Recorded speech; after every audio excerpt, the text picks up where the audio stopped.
is Alex, and I'm from Solar E-Cycles. There's a street family in town that affectionately refer to me as Ulem Tuanduthia Sola, which is an interesting name to be called. I've been called worse.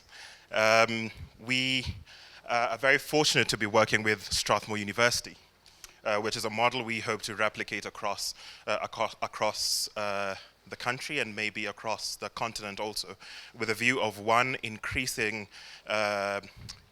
capacity in this area, and also enabling students the opportunity to learn about e-mobility very early on within their academic studies.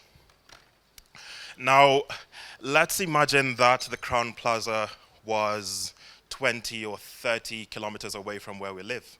Further to that, let's imagine that there was no access to an all-weather road to get us here.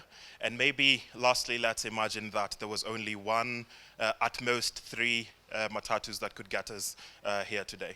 Well, this is the reality in many, many parts of rural Africa. And this is something that we are trying to solve. The second thing is, of course, access to electricity. We know that there's about 600 million people within our continent who do not have access to electricity, and our organization is trying to make sure that we solve these two problems: access to mobility and access to electricity, especially for those in rural off-grid Africa. Again, the reason it's important for us to solve these two things is I think we're all aware that we live on a continent whose population is projected to increase to about 2.5 billion people by the year 2050, and therefore it's imperative upon us to make sure that the people who will be on this continent have both access to mobility and access to electricity. Now, the way our organization is choosing to tackle these two problems is we have designed a light electric solar-powered tricycle, one that we see at the back. We would be extremely fortunate if you came and interacted with our prototype at the back. We have our vehicle features a solar panel. We have motorized wheels on the back. We have lead-acid batteries. We're looking to progress into lithium-ion technology. We can carry about 200 kilograms, can charge in about 4 hours of peak sunshine, and can travel between 60 to 100 kilometers on a single charge. Again, I have to emphasize that with this product, we truly believe that we'll be able to provide rural off-grid communities with access to affordable mobility. The fact that it will be affordable is very important to us, and also they will be able to have further productive use of the energy that is on board our vehicle. So we envision a situation where someone will be able to use our tricycle and maybe plug in and power a lighting point or charge their phones, or have further productive use of the energy on the vehicle beyond mobility. Now, 2019 gave us the opportunity to test our product, and the most important thing for us was it gave us the opportunity to test our product alongside prospective customers. This is a company called Kwanza Tukule.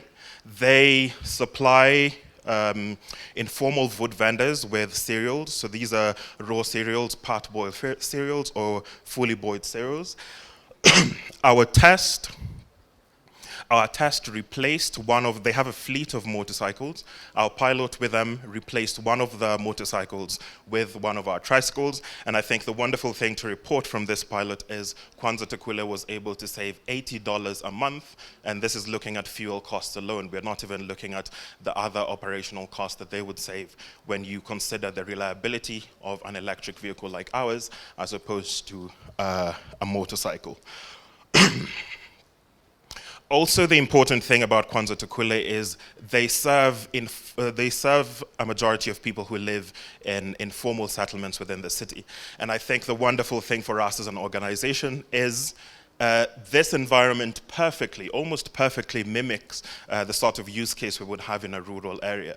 I mean, the vehicles that operate in these areas, predominantly bicycles, are very heavily laden, and the access to these areas, as we can see in this photograph here, is not very good. And if we can be able to test our product in this environment, and for it to be successful as it has been so far, of course there's been challenges, but largely successful, it will give us the perfect springboard to then test our vehicles in a very, in a rural environment. So At Solar eCycles, we pride ourselves in being a very impact-focused business. And I think for us, the adoption of sustainable transport needs us to highlight other pull factors beyond the environmental case. The environmental case is a very strong one, and it's one we have to make. But in order for us to encourage adoption of these vehicles, we have to prove that these vehicles are beneficial economically, and which is why the results we're getting with Kwanza Tukwile are hugely important for us. Also, economic empowerment is central, absolutely central to our theory of change. Like I said earlier, the idea is if we give someone, or if someone purchases our vehicle, they would be able to use it as a device to generate revenue and therefore afford both the purchase and the maintenance of the vehicle. And this way we have the opportunity, I think for us, if we can prove, yes, continue highlighting the environmental case, if we can continue highlighting other benefits of adoption of electric mobility, especially in this environment whose population is going to increase significantly, then we have the perfect opportunity to be this impact-focused organization that we are and aspire to continue being. Well, that's it for us. Thank you very much for listening to me. Once more, my name is Alex Makaliwa, and alongside some very wonderful people in the room, we're very fortunate to be leading this vision at Solar eCycles Kenya. Thank you.